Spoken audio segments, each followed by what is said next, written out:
สวัสดีครับพวกเรานักแสดงจากเรื่อง My Romance Scammer เจเน่ครับผมมาครับปูนครับโอมครับแล้ววันนี้นะครับตามที่ทุกคนรอคอยทุกอาทิตย์นะครับวันนี้เราจะมา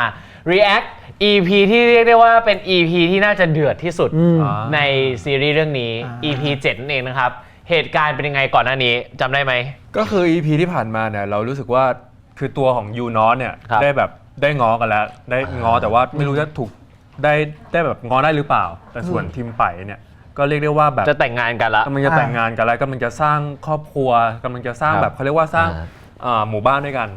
คุณทีมเขากลับใจแล้วตัดสินใจจะเลือกไปแล้วแล้วเหมือนทีมนี้ไปเคลียร์ทุกอย่างมาเลยในชีวิตเพื่อที่จะใช้เวลากับไปนะครับเพราะฉะนั้น EP นี้เราก็กำลังจะแต่งงานกันแล้ว ไปดูกันว่าเรามาดูว่าจะได้แต่งไหมจะราบเลือดหรือเปล่านะครับราบเลือดลื่น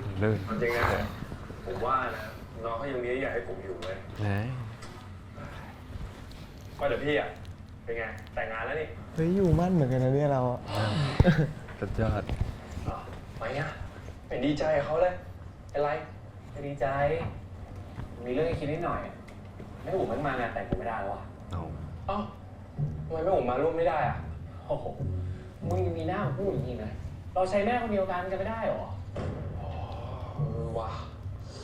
จริงด้วยคือตั้งแต่แรกนะกูเนี่ยตั้งใจให้แม่ผมเนี่ยมาได้เป็นแม่กูเขาจะได้มาควบคุมพวกที่เป็นญาติเป็นเพื่อนเจ้าบ่าวกูให้หมดเลยแต่พอเขามาไม่ได้เนี่ยมันก็ตะกุกตะไปหมดเลยเฮ้ยนี่พี่ให้ผมช่วยปะผมเก่งด้วยพี่เสียงขนาดวะเฮ้ยพี่ทีมฟังผมนะผมอะรู้จักอยู่แค่ไม่กี่คนเองมีพี่ทีมนอตคุณนานะคุณไป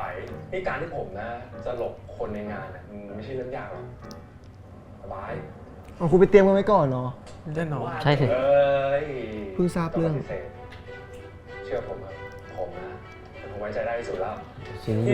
เปิดเยอะนะหน้าผากไม่ค่อยเห็นเลยไม่ชินวันนี้มันร้อนไงมันร้อนเลยต้องเปิดเยอะแซวเฮ้ยแล้วว่าแต่พี่ไปบอกคุณไปไว้ว่ายังไงว่าไม่ผมไม่มางานนะยาวมากแม่ต้องขอโทษลูกกับลูกไปด้วยนะลูกนะ ตอนนี้แม่อยู่ลอนดอนป่วยหนักมากก็เลยบินกลับไปไม่ไหวเลยลูกไม่เป็นไรนะครับคุณแม่ไว้เดี๋ยวคุณแม่หายดีแล้วเราค่อยมาเจอกันก็ได้ครับ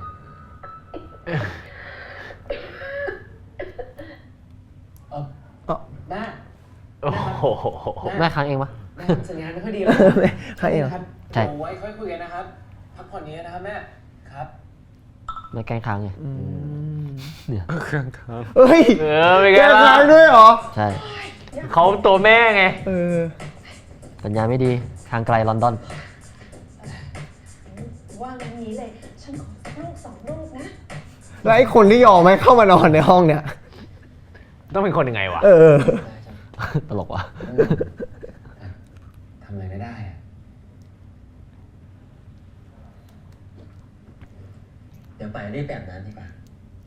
วันนี้ต้องไปจัดการเรื่องที่โรงแรมที่รักตื่นเต้นเหรอ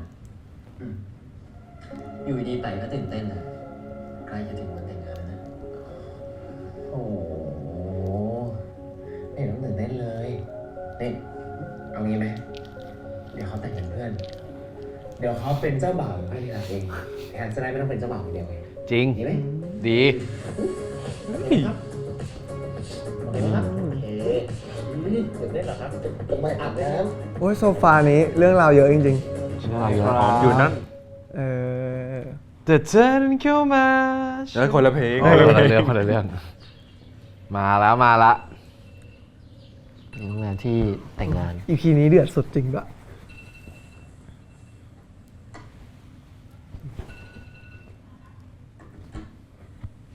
เมื่อเช้าวันก่อนแต่งงานนะเนี่ยไปตื่นสายเลยนี่เขาต้องตื่นแบบตั้งแต่ตี 4โอ้โหแล้วคุณตื่นมาแสงตื่นมาแบบแสงดีปากแดงเลย เดี๋ยวไปทำสีรู้นี่ของจริงเนี่ยธรรมชาติของจริงอันนี้คือซีนแรกของวันเขียนคิ้วทาปากเข้าเลยเกลือว่าไงไปเดี๋ยวเชิญคุณเกื้อไปรอที่ห้องเพื่อนเจ้าบ่าวทางด้านโน้นได้เลยนะคะครับไว้เจอกันนะเข้าเด็กเจอกันเกื้อเชิญด้านโน้นได้เลยค่ะ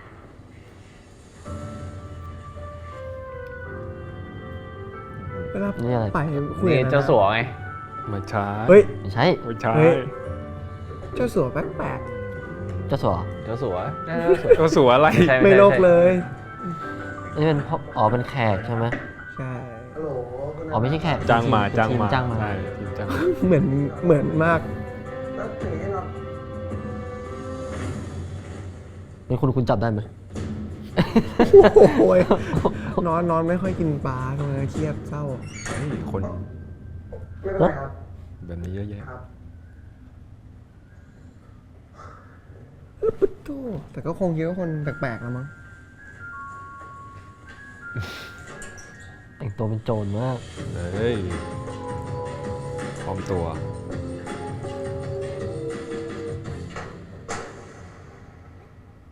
คือมึงแต่งตัวหล่อมากอ่ะ มึงคิดว่ามึงจะจับโดนไม่โดนจับได้เหรอ ก็เป็นแบบโจรไงพี่สอนมา น้องแต่งมอมๆดิ นี่เท่ว่ะมอม มาแล้วครับ และฝั่งลีดสีแดงในวันนี้ เออ ๆ ได้ ชุดสวย นี่ยิ้มกับตัวเองหนึ่ง คนหล่อ เพิ่งเคยเห็นชุดแต่งงานแบบจีนเหมือนกันนะ ใช่ ใช่ชุดแต่งงานจีนจูเนียร์จากบ้านฮอกวอตส์ กริฟฟินดอร์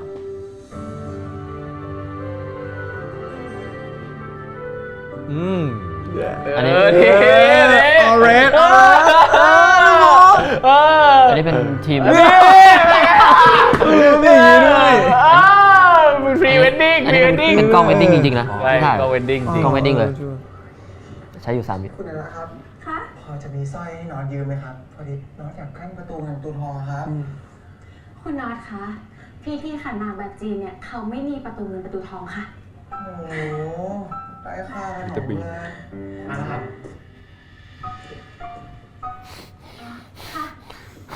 ใส่แว่นด้วย น็อตอันนี้คือเป็นซีนที่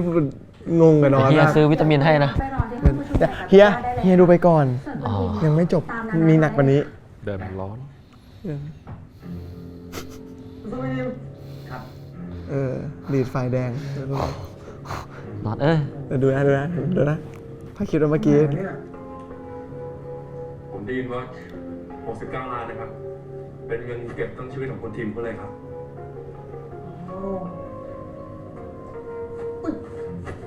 ขอโทษครับ โหไม่รู้ได้ไงวะ ใช่คล้ายแฟนผมมากเลยครับ ใส่แว่นด้วย ใช่ โคตรงบริกรใส่แว่น เดี๋ยวก็ใส่แว่น แดดมันร้อน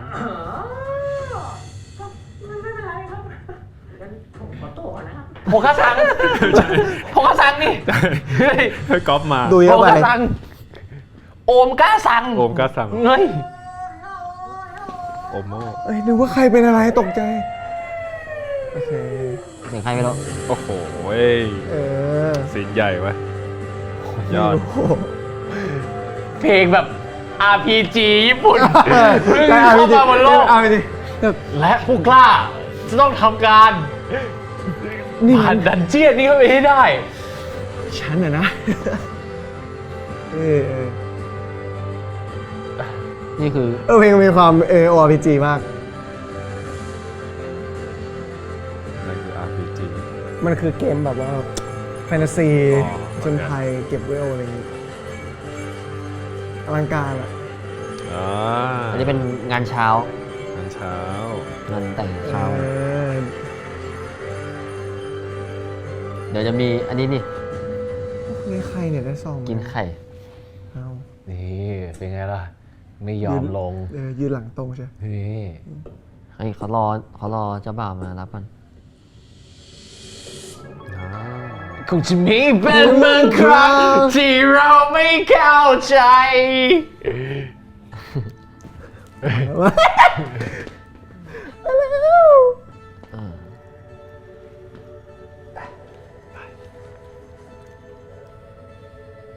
ดนตรีจะมาละ ขอเพียงแค่วันที่ดีคลาสสิกอะโรนิวคลาสสิก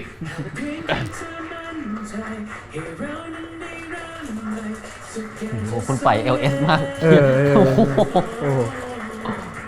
กินข้าวบ้างไหมช่วงนั้น เหมือนทรงชุด อืม ผมตกนะไปนะผมปิดหน้านะไป ตัวเองด้วยเหรอโอ้ยน้องตบมืออย่างนี้เฮ้ยซีนนี้ยิ้มแรกของวันเลยนะตอนคุณต้องกินไอ้ เอาคุณดูอยู่นี่ใช่ไหม ผมดูอยู่ผมมาส่งให้คุณทุกคัดเลย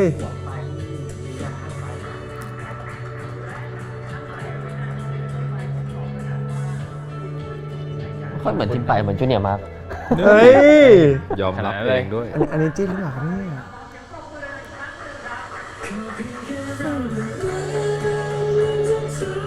นี่โหทุกอย่างเป็นแล้วก็ตัดจบได้เลยนะ แฮปปี้เอนดิ้งเหรอ จบ อ๋อนี่เขาไม่เอาเขาเอาแบบว่าผ่าน นี่กินไข่ ๆผ่านแล้วจบแล้วแค่นั้นแหละ จริงเหรอ จริงเขาตัดข้ามไปเลย นี่ก็ไข่อยู่ในปาก ขำไงปาก ไข่อยู่ในปากเหมือนกัน อ่ะแล้วยูโหยู โอ้โห มีการถ่ายรูปด้วย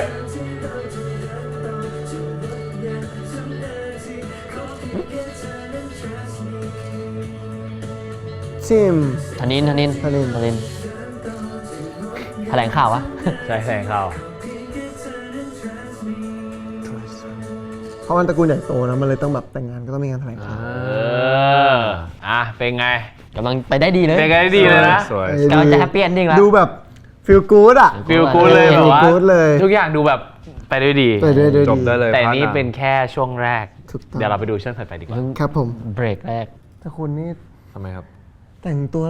โอ้โหโดดเด่นเหลือเกิน ไม่โดด โป๊ะ เป็น เล ผม ย เป็นผมนี่ผมไม่ใส่แว่นนะใส่หมวกดีกว่า แต่น้องเนี่ยตัดแว่น ไทยโมดีกว่า น้องเนี่ยตัดแว่น น้องตัดแว่นก่อน น้องตัดแว่นแค่ขี้หู กินวิตามินด้วย เอาละ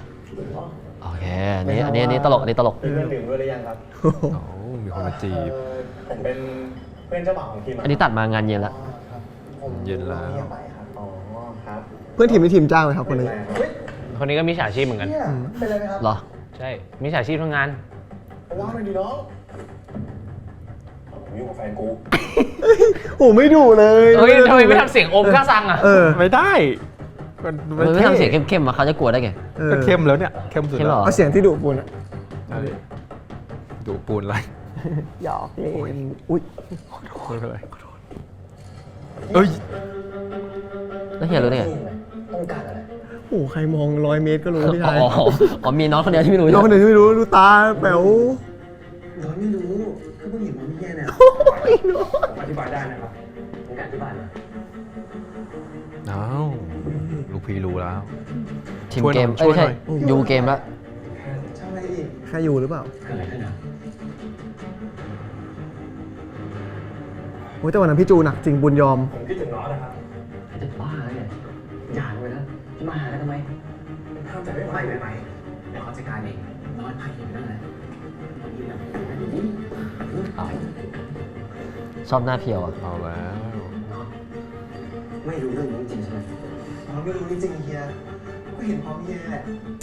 คุณไปคะ อืม คุณไป ควงนอนปะโอ้ my god พวกเราทุกคนมีอะไรอยากจะบอกคุณไปค่ะ แต่จากนี้ทุก ยัง เดี๋ยว ไม่น่า คุณเอลี่ครับคุณเอลี่คุณเอลี่มีอะไรไปคุยข้างนอกดีกว่า ไป จังหวะเมื่อกี้คุณเอเลียต้องผลักแล้ว จังหวะเมื่อกี้ คิดว่าฉันน่ารักขนาดนี้ คุณไปคะ พวกเราทุกคนมีความจริงจะบอกคุณไปค่ะ ว่าเจ้าบ่าวคุณไป กล้องก็ถ่ายอยู่นั่น เไว้บ้าง เป็นแฟกที่เยอะมาก เกิดอะไรขึ้น ไปฟังเข้าที่บ้านก่อนนะคือจริงๆเรามันไม่ใหญ่จะไปคุยกันนอกแต่ว่า คุณไปฟังพวกเราอธิบายจะดีกว่าค่ะ เมื่อสัปดาห์ก่อน ฉันกับน้องพงษ์ไม่ใช่สิ น้องทิม พวกเราเพิ่งเลิกกันค่ะ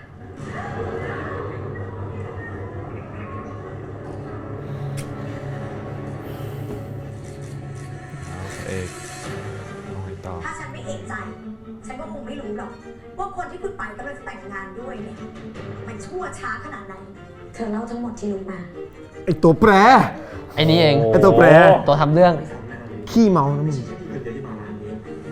สิ่งที่คุณไปไม่รู้อ่ะ น้องทิมเนี่ยคบกับพวกเราทุกคน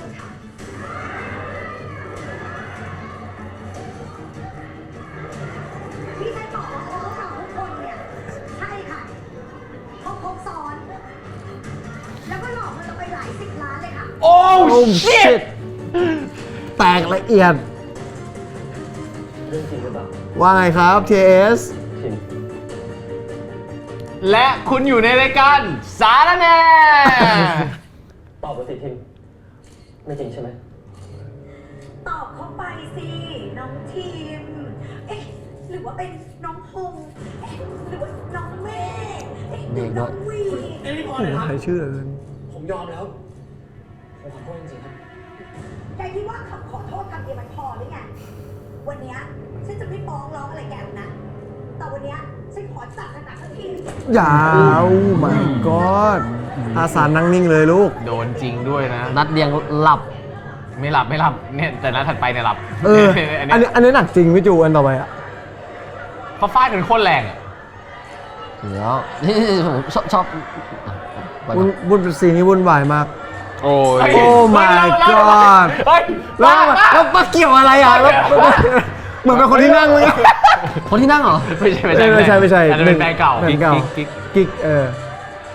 ชูการ์มัมมี่ของพี่ทิม ท่ามกลางความวุ่นวาย โอ้ยดนตรีคือแบบตัวละครเสียอะเอามาด้วยเหรอเพื่อน มาแล้วเพียว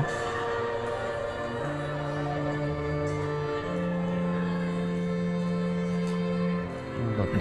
พยายามจะเล่นละเอียดแต่เป็นโบเก้เลย มันเห็นปะ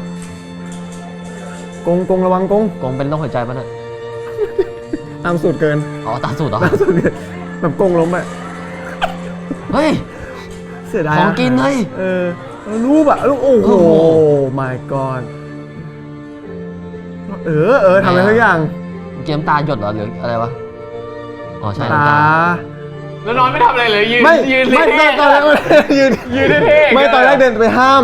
นี่แล้ว แต่อีกครั้งหนึงอยู่ดีๆก็กลับมาเป็นห่วงไง เอาฟื้นเหรอเมื่อกี้ยังอยู่ที่พื้นอยู่เลย ฝืนแล้วเขาไปช่วยเอลลี่มา เอลลี่จะมานี่ โอ้เฮียมัมมี่น้องไปจะไม่ทนกับสิ่งนี้ เรียกว่าแตกสลาย ไป เตรียม critical damage โอ้โหหลับ อาจจะมีเป็นมึง จบแล้ว จบแล้วอ๋อหลับนานเลย อ่ะยังไงครับเมื่อกี้เป็นยังไงบ้าง เบรกเมื่อ พี่ กี้ อะเป็นไงบ้าง ก็ปก เจ็บ ติ หัวไหม เจ็บหัวดีก็โดนฝ้ายประมาณ 4-5 ทีได้ เออ แต่เห็นซีนนั้นที่พี่โดนอันแรกอะขวดแรกอะผมเห็นพี่เจ็บอยู่นะใช่ปะ คนแรกเฉยๆ แต่ขวดที่ 4-5-6เนี่ยเริ่ม เพราะว่าเขาโดนหลายรอบ เริ่ม มาก วิ่ง แบบ ใช่ แต่มันเป็นอะไรนะมันเป็นน้ำตาลใช่ไหม เป็นน้ำตาล แต่ก็เจ็บอยู่ แต่ว่ามันก็ ใช่ มันจะร้าวง่ายแต่ว่าถ้าเกิดบางมุมอาจจะเจ็บนิดนึง ครับ ใช่ มันก็ต้องกะให้ดีอะแบบว่าเป็นซีนที่วุ่นวายครับผมแล้วก็เป็นซีนที่อย่างที่พี่จูบอกมันเป็นช่วงที่เข้มข้นที่สุดของเนื้อเรื่องของมาแกมเมอร์แหละ ครับเดี๋ยวเรามาดูกันดีกว่าว่าหลังจากนี้ทีมเขาจะแก้สถานการณ์ไง อืม โอ้โห แก้ ซีนนี้ที่เขาเดือด นี่เลยกำลังมันเลย เฮ้ยอันนี้ของเราสองคนไม่มี เละ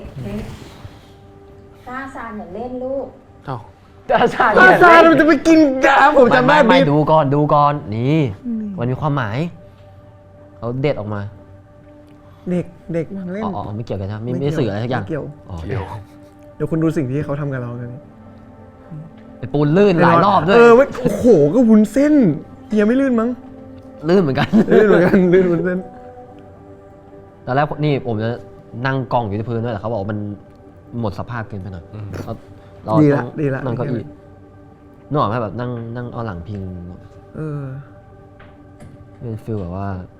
มาละของจริงนี่ โอ้ แหละ my god มาละ ฉันฟังเรื่องทั้งหมดจากทนายแล้ว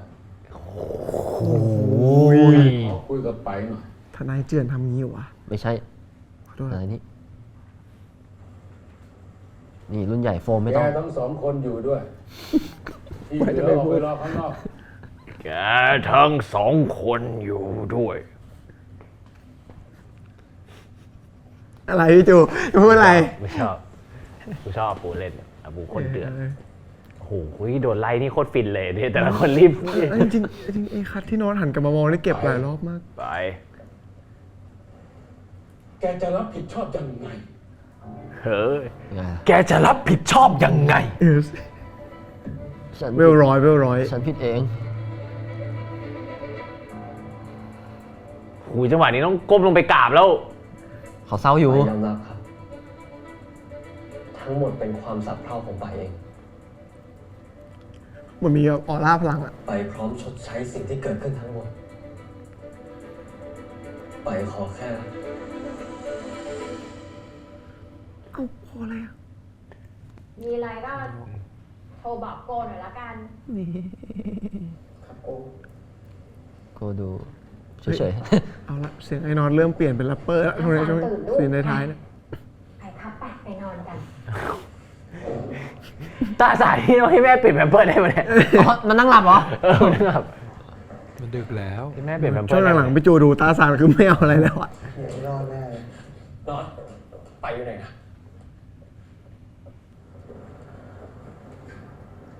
เฮียรอนกองสดอยู่ข้างในอะ มันกองขวดอยู่ข้างใน เข้ามาไม่ได้ค่ะ ทำไมอ่ะ ก็เฮียไม่อยากตายคนอะก็รอเงียบข้างนอกกับน้องนี่แหละ เฮียจะเข้าไปหาไปไม่รู้เลยไม่รู้ปล่อยคุยรู้ โอ้โหอยู่ เอาบอกให้อุ้ม อุ้ยอื้อหือมือเค็มไหม ไปรู้ว่าอะไรกันไปมาที่นี่ทำไม โอ้ my อย่า god ไม้ถึงได้ทั้งสองคนเลย คงจะมีเป็นบางครั้ ยัง งเรียกที่รักผมไม่รู้ด้วยซ้ำว่าคุณเป็นใคร ห้าม ไป เปิด ใจเย็น มันต้องโกรธอย่างนี้น็อตเข้าใจปะ ผมจะไม่ฟ้อง ไม่เอาความอะไรพวกคุณ ผมวิลลี่แมคอินทอสไง ขอแค่ รายการสารแหน่อะ ไม่น่าใช่ เจนวายมากโบรหมายความว่าไงเฮียที่จะไม่เอาความอะ โอ้น้ำตาเต็ม คุยกับอากงนะ คราบเลย ไปยอมรับค อั รับ นนี้ไงกลับมา โอ้ใครไม่ลื่นมาก ทั้ง ที่ หม ดู ดเป็น ดู ความ ทา สับ ง เพร่าของไปเอง ไปพร้อมชดใช้ความผิดที่เกิดขึ้นทั้งหมด ไปขอแค่ ไม่ฟ้องร้องหรือเอาความอะไรกับทีมได้อยู่ครับไป เฮ้ย ในการรักษาชื่อเสียงของตระกูล ไงผมรับจบให้ และทำให้ธุรกิจของ Empire ดำเนินต่อไปได้ ไปรับจบครับ ผมขอรับผิดชอบด้วยการลาออกจากตำแหน่งของ CEO ของ Empire โอ้ no ตาสานขึ้นมาแน่ แต่ก็อยากลาออกอยู่แล้วไม่ใช่เหรอไปฟินเลยดิ ตาสานขึ้นมาเป็นซีอีโอแทน ไปอยากลาออกอยู่แล้วยังฟินเลย ถ้าอย่างนั้น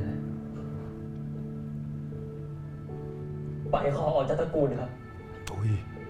แรงกว่า ไปขอไม่เกี่ยวข้องกับครอบครัวนี้อีก สิ่งที่คุณไม่อยู่นะ ใช่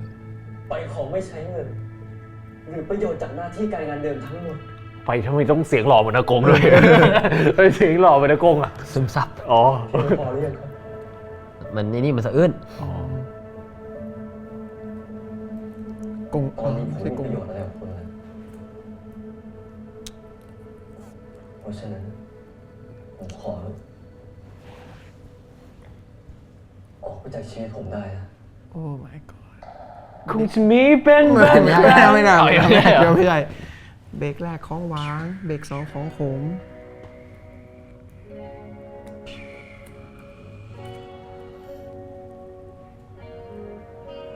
ตาไหล2 เม็ด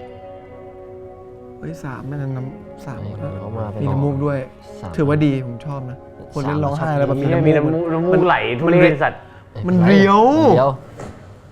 ปลาแหวน เป็นไงล่ะ ปลาแหวนในตำนาน โคตรเกลียดเวลาน้ำมูกไหลแม่งชอบเข้าปาก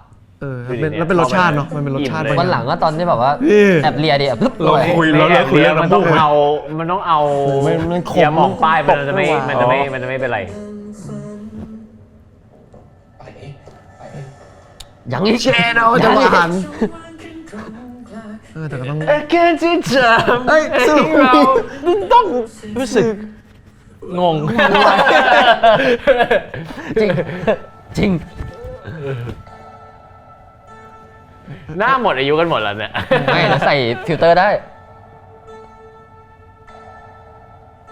มึงก็ยังไปเป็นห่วงเขา ไม่เป็นห่วงสงสัย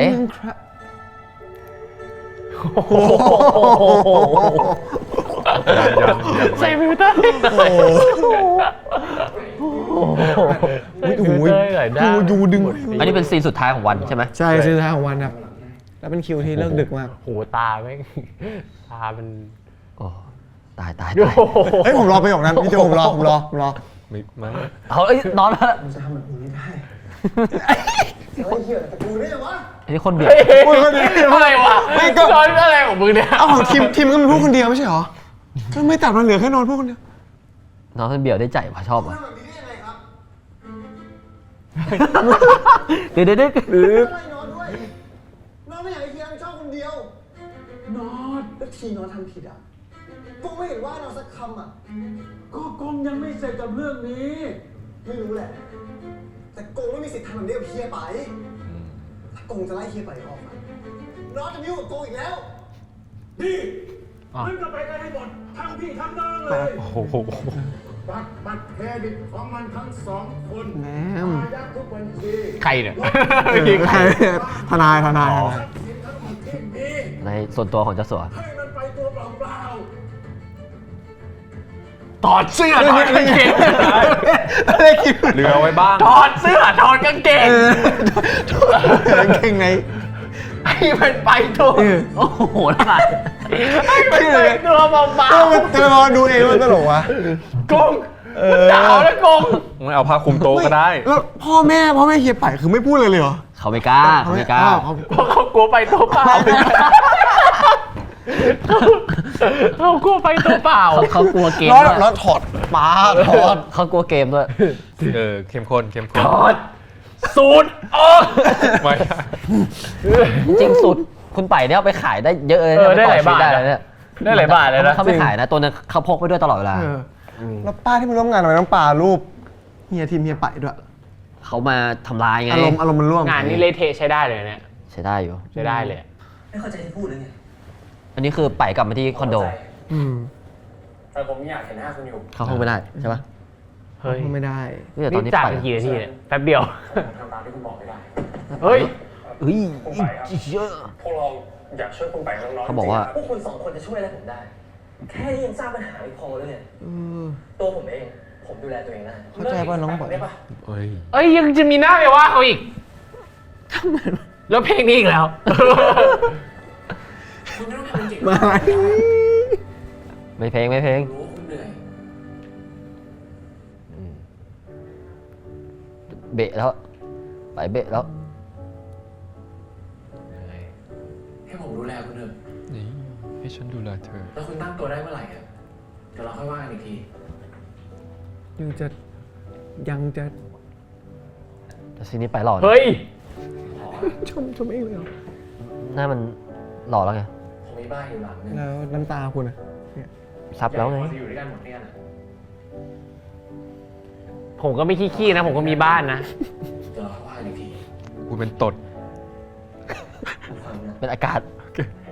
ไม่มีวันที่ผมจะไปอยู่บ้านคุณ เฮ้ย อ่ะจำไว้นะทุกคนจำคำนี้ไว้นะ ไม่มีวันที่ผมจะไปอยู่บ้านคุณเหรอ จริงเหรอ เบียวเบียวเบียว บ้านทีม4คิว เป็นนี่นี่ไม่อยู่แล้ว เอาจริง จริง ผมก็ไม่อยู่ ไปนอนห้องผมก่อนก็ได้นะครับ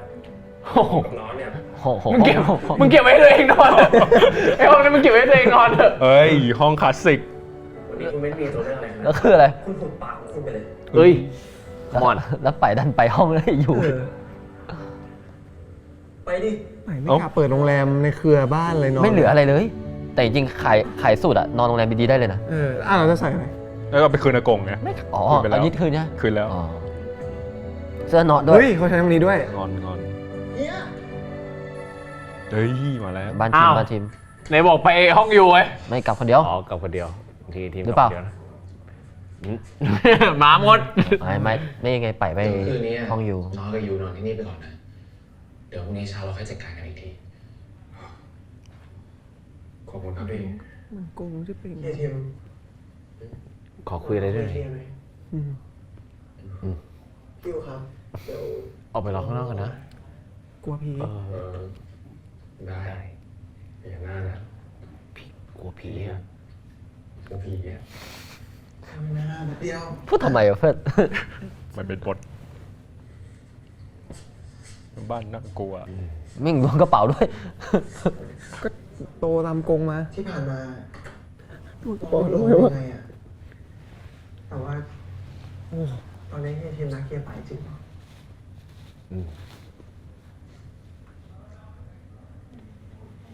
ถ้าเฮียตอบว่าใช่อะน้องจะเชื่อไหม น้องสายถ่ายถอดเสื้อไปแล้ว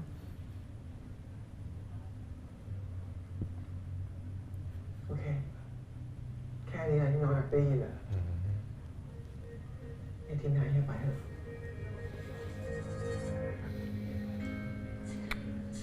เฮียทีม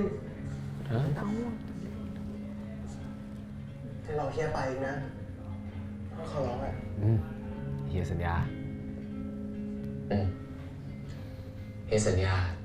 หลังจากนี้เฮียจะไม่หลอกอะไรไปอีก มันต้องใช้โทนต่ จริงจัง เครียดเขาเครียดกันอยู่ดูตอนไปคุยกับอากงเมื่อกี้ดิต่ำจัด ำ นี่ เฮ้ย แล้ว ว่ากันต่ำจัดเลยเหรอ เสียง เสียงต่ เสียงต่ พี่ว่าที่นี่มีผีแน่ ำแล้วแขนไปไหนวะพี่ ำโอ้ย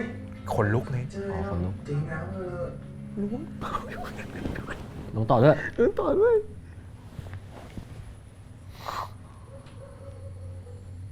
คนจะมีเป็นอ๋อไม่ใช่จะรักหรือหลอก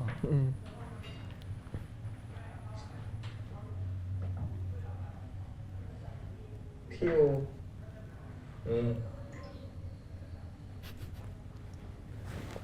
ง่วงขึ้นมานอนกับน้องหน่อยดิน็อตกลัวผีอ่ะ อย่างนี้เลยเหรอ เมื่อกี้บอกพี่เพ้อเจ้ออยู่เลย ใครใช้พูดถึงเรื่องผีเล่า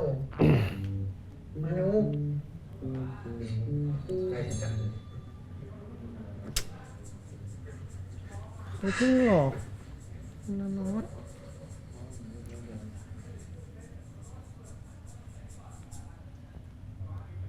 เราไม่กลับปรึกษาเรื่องเฮียเลย อุดน็อต เดี๋ยวนี้มาแล้ว แบบ เอาละ พี่มันรู้เรื่องเฮียทีมน็อต ตอบว่าอะไร คิดว่าตอบอะไร รู้ รู้ เห็นไหมรู้ พี่ขอโทษเอาจริงๆ พี่ก็เพิ่งรู้จักพี่ทิมหลังจากรู้จักนอนนี่แหละ พอมองตากันก็รู้ว่าเป็นโจรเหมือนกันนะก็เลยสัญญากันเอาไว้ว่า ถ้าไม่หักหลังกัน ก็จะช่วยกันให้รอดไปได้ตลอดอ่ะ พวกโจรนี่มันจริงๆนะเห็นไงอ่ะ พังหมดไม่เหลือสักบาท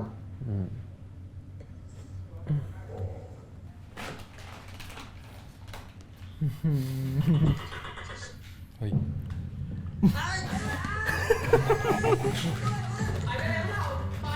นี่เดี๋ยวนี่คุณอย่าเพิ่งมีเบียวกว่านี้ ลอย อุ้ย เรานี่ไงเราตกใจ เลี้ยงไว้เอง อุ้ย เฮ้ย โอ้โหโอ้โห แดงอะไรขนาดนั้น มันร้อน อ๋อมันร้อน โชว์ซะ ๆออกไปเลยนี่ผมมาช่วยนะแล้วนี่ถ้าจริงจุกตกมาอีกตัวนี้ทำไงนะ เมื่อกี้ผมไม่ทันตั้งตัว แต่ตอนนี้ผมรู้ก่อนแล้ว ผมดูแลตัวเองแล้วออกไปเลย เฮียเสื้อเฮีย คนเก่ง ถ้าตกมาอีกตัวอย่าขอให้ช่วยแล้วกัน เดี๋ยวนี่เข้าไปเดี๋ยวใส่แล้ว มีแม่หิวข้าวด้วย ไปใส่เสื้อเดี๋ยวผมพาไปกินข้าว ไม่ต้อง ผมหากินเองได้ออกไปเลย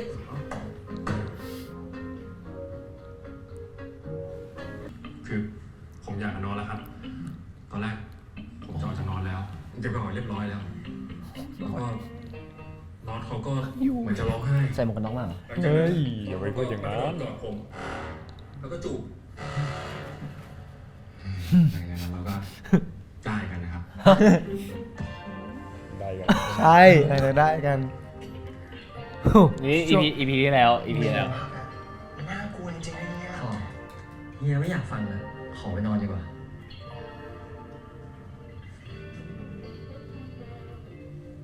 นี่ห้องอยู่ไหนอ่ะ นี่ อยากรู้ขึ้นมาดูเองสิบ่นเก่งเลยนะคุณเนี่ย แล้วบอกจะไม่ไปบ้านเขา เมื่อกี้จำไว้เลย นั่นสิ จริงๆพี่ยังไม่ได้คุยเรื่องนี้กับน้องอย่างเป็นทางการเลย คุยอะไรอ่ะ เรา มีเดิน เริ่มต้นใหม่กันดีไหม เรา จริงจังได้กว่านี้เพื่อน ต้นใหม่ ไม่อันนี้ติดเล่นอยู่ อ้าวยังติดเล่นอีก สด เรา ใส ก็กลับมาคบกันดีๆ กลับมาเป็นแฟนกันอะแบบจะไม่มีเรื่องที่เราต้องปิดบังกันแล้ว แล้วก็ไม่ต้องระแวงอีกแล้ว จะไม่มีใครหลอกใครอีกแล้วด้วย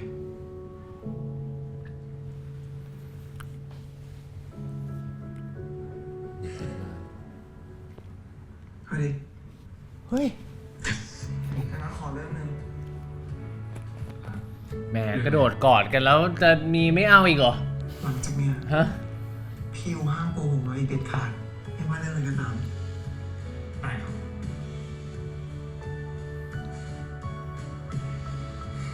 ขี่มอไซค์มาเหรอพี่ยู ใช่ ใช่ ขี่มอเตอร์ไซค์มา ใช่ โอเค นี่ไงกระโดดกอดอีกรอบนึงเมื่อกี้นึกว่าจะเข่าใส่แล้วนะ เข่าแบบปึ๊กเข้าไป แบบโทนี่จา อันนี้เราเร็วแถวจำได้ เดี๋ยวผมจะไม่มาครับคุณไป เราก็กลับมาหวานกันได้แล้วเนาะ วันไหน เดี๋ยวคุณนอนห้องนี้นะ รับรองไม่มีจิ้งจก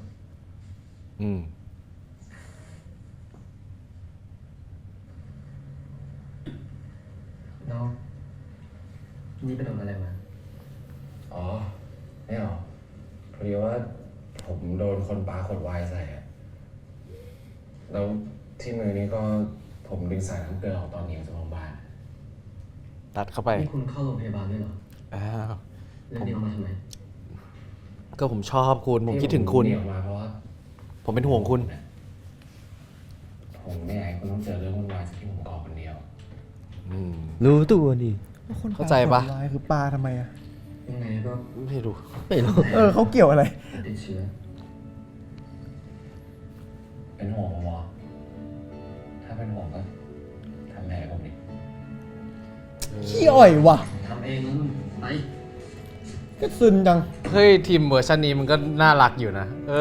เป็นไงล่ะ มีความเจียมเนื้อเจียมตัวเบาๆ มีความแบบว่าก็ทำให้ผมดีเป็นไงล่ะนอน ปากแดงเดี๋ยวคราวนี้จะเป็นซีนแบบซีนผี จริงปะเนี่ย ดูสิ ผีแล้วผมเหรอ รอดู แล้วเดี๋ยวนอนก็เข้ามาจะไม่ได้เหรอ อ๋อคืนนี้นี่เอง ตีสองแล้ว โอ้โห ไม่หลับ เปลี่ยนล็อกสกรีนให้นะเฮีย เปลี่ยนไปแล้วรอบนึง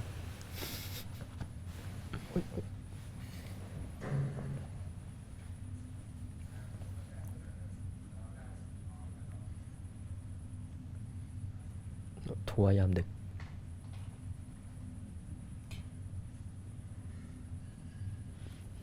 จริงๆแล้วไปเขาหิวน้ำจริง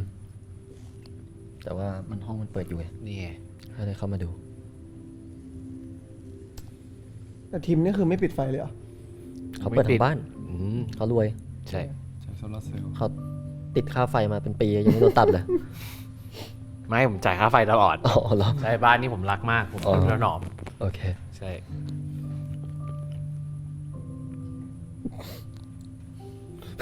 นี่เป็นไง รักในวันหวาน ไปกินซูชิด้วยกันด้วย ตอนจิบกันใหม่ โอ้ยไปกินโอมากาเสะ ใช่ ตอนจิบกันใหม่ เอาจริงกันไม่ไหวทีมไปกินโอมากาเสะด้วยกัน ถึงว่าเฮียไปผมสั้น วันเกิด จริง วันเกิดไป ใช่วันเกิดไป ใช่ เฮียไป อะไรจริงไม่จริงไม่รู้ จริง จริง อันนี้เรื่องจริงแบบจริง ๆ เลยอ่ะ โอเคโอเค รู้นะครับ ใครตามคนไม่ทัน ผมจบสถาปัตย์มาจริง เข้ามาอย่ามาสืบเข้าใจเปล่า เข้าใจ จบมาจริง ๆตกใจอะไร บ้านนี้ไม่มีผีซะหน่อย ไม่ต้องกลัวโดนหล มัน อก ได้มาสืบ ผมอยากกินซูชิ ผมไม่ได้กลัวผี ผมกลัวคุณ หลอกมากกว่า เฮ้ย ถามจริงเลยก่อนหน้าเนี้ยคุณหลอกอะไรผมบ้าง ตรงประเด็น ก็นอกจากเรื่องที่ ผมเป็นสถาปนิกอะ ผมโกหกคุณว่าผมเป็นนักออกแบบภายใน จริงๆแล้วผมจบด้านนั้นมา แต่ผมก็ไม่ได้ทำอะไรต่อ ผมก็ ไม่ได้ทำงานสายนั้นต่อ ใช่เพราะพ่อแม่ให้ผมล้มละลาย เรียนรู้แล้ว ไม่ใช่คนสุภาพ ใจเย็นหรือว่าเป็นสุภาพบุรุษอะไร ทั้งหมดมันเป็นแค่คาแรคเตอร์ที่ผมสร้างขึ้นมาเพื่อให้คุณไว้ใจเฉย ใช่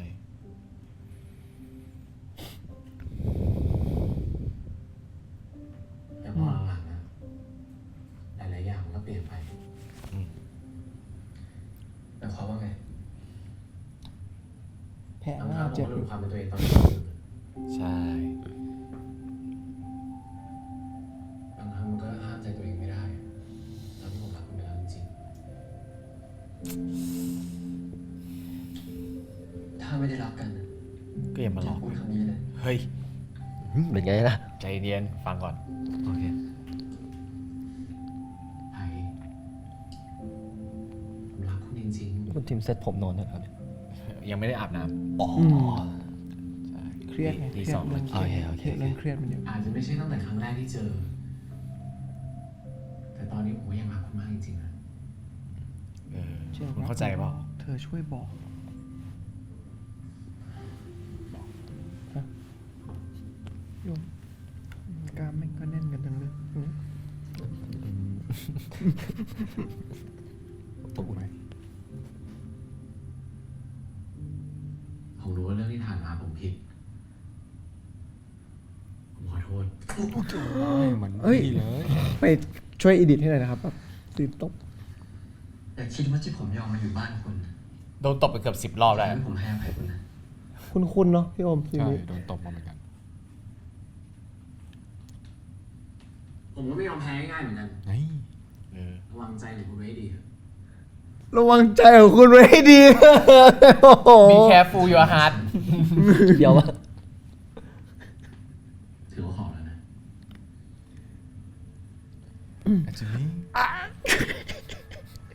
ยัง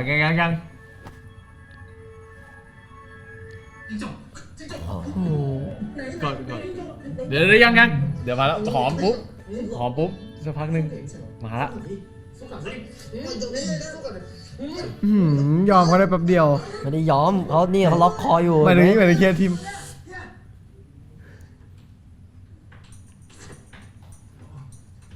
แหม น่าจะเสียงผีแล้วเนาะนอนหมอช่วยคุณไม่ได้ โอ้โห เห็นน้องหลับแล้ว เอาเข้าไป น้องคงช่วยไม่ได้ยุงพาน้องไปนอนไป พูดประโยคเดียวกัน2 ครั้งเหรอ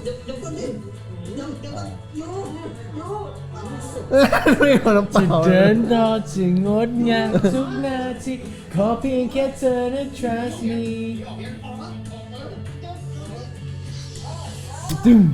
เป็นไงล่ะ ทุกอย่างเกิดขึ้นใน1 วัน2 วัน 2 วัน 2 วัน 2 วัน ลงมาเดียว แต่ใน1 ตอน ตอนเช้าแต่งงานกันมีพิธีเช้า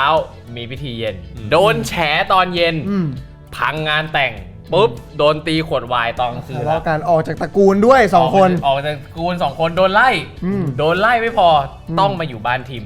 นี่ ไปบ้านยูก่อนด้วย แรก ไปบ้านยูก่อน เจอจิ้งจกไง แต่จะยังจบอยู่ไม่ได้เลยต้องมาอยู่บ้านทีม เป็นสาเหตุที่สมเหตุสมผลมาก สมเหตุสมผล มีจิ้งจกมันอยู่ไม่ได้ มันอยู่ไม่ได้ แต่ อ้าวคุณไปเขากลัวมาก จริงๆ จำใจมาอยู่ ใช่ จำใจ อ้าวผมอะพูดนะ ผมเป็นคนกลัวจิ้งจกมาก ถ้าผมให้ต้องไปนอนคอนโดยูที่เป็นหลังจิ้งจกเนี่ย